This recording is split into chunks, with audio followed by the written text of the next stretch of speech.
Commercial to residential, it's now or never. Welcome back to the channel, guys. My name is Malky Purwal, one half of Savoys Properties. We've actually been in the property industry now for nearly 25 years. We've been specializing in commercial to residential and HMO projects during that period. And we have over 750 tenants in management in-house, and we develop scores of properties a year up and down the country.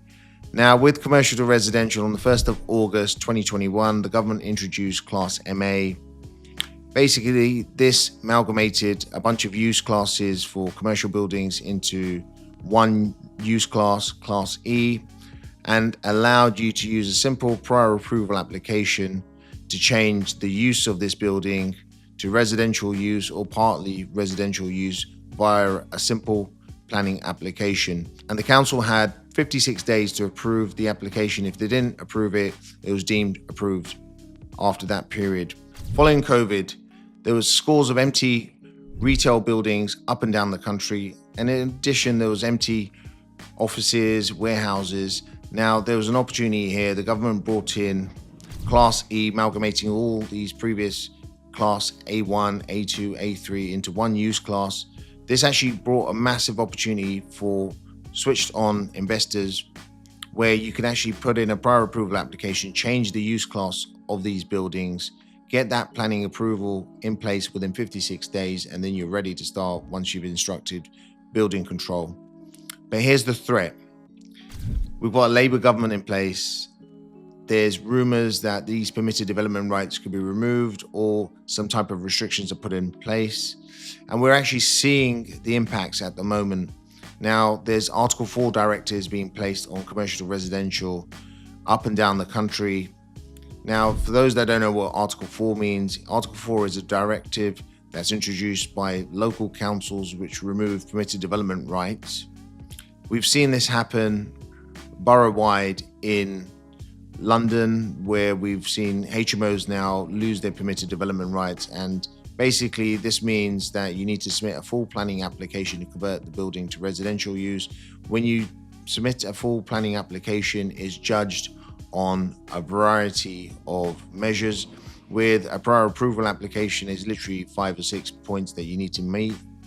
And what prior approval did was it actually brought in certainty. So I could look at a building in auction or on the open market and say, well, okay, look, it meets the right to light, we'll be able to pass the transport criteria and we'll be able to get this approved really quickly.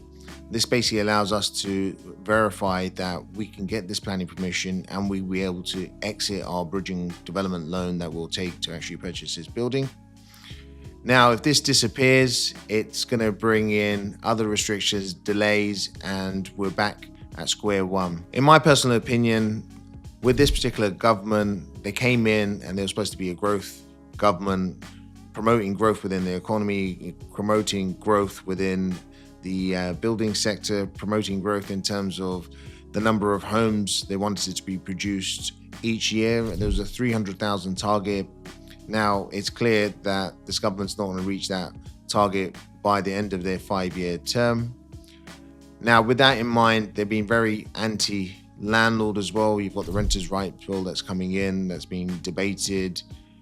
And this is why I see that the government may not actually be in favor of investors when it comes to these prior approval rights that investors currently have if they know what they're doing. Now, here's the opportunity. There's still scores of empty commercial buildings up and down the country. Find an area that you want to specialize in. Find an area where your budget will suffice. Find the right broker, the right lender to fund your development. And then you need to start to work.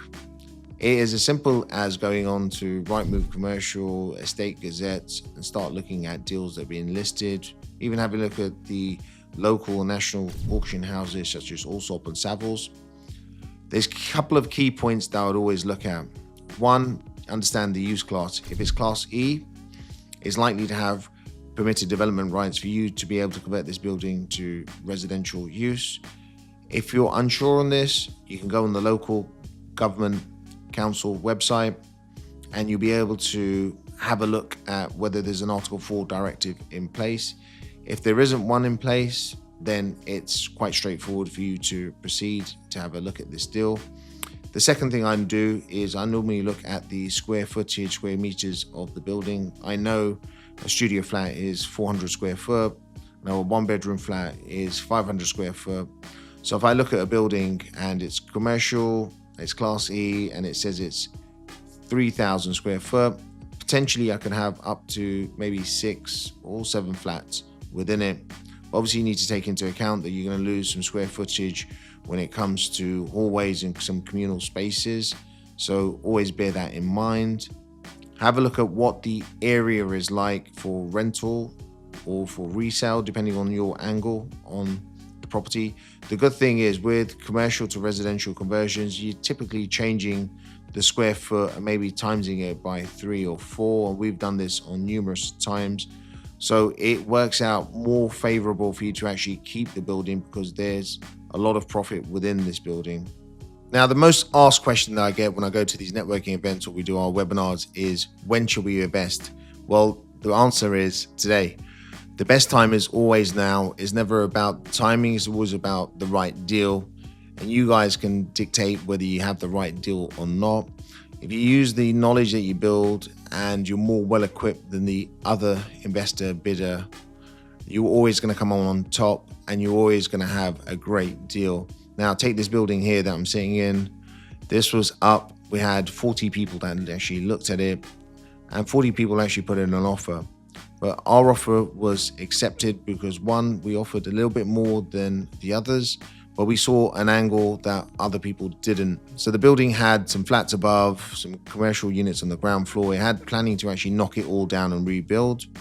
But this became not feasible because of the Liz Truss moment where building costs literally went up 50% overnight. Material prices went up, labor costs went up, and it was no longer feasible to knock this building down. So myself and Sanjay had a look at it. I thought, okay, what we can actually do is keep element and retail. This is on a busy parade. Look at commercial to residential via the prior approval. So change the rear of the buildings to residential use, and then basically implement permitted development, changing the uppers from C3 residential to C4 HMOs, and the site basically doubled in value within 6 months. So it's always making sure that you're well equipped. Now, if you're looking to get started, we've got a bunch of resources available for free. See the link in the description. We've got our commercial to residential deal analyzer. We've actually been using this on every deal since, and we've made it available for you guys. Even better, you can book a free call with our team where we can have a discussion with you and see how we can actually help you. If you've enjoyed this video, click that like button, subscribe, leave a comment. We're back each and every week with a new content video.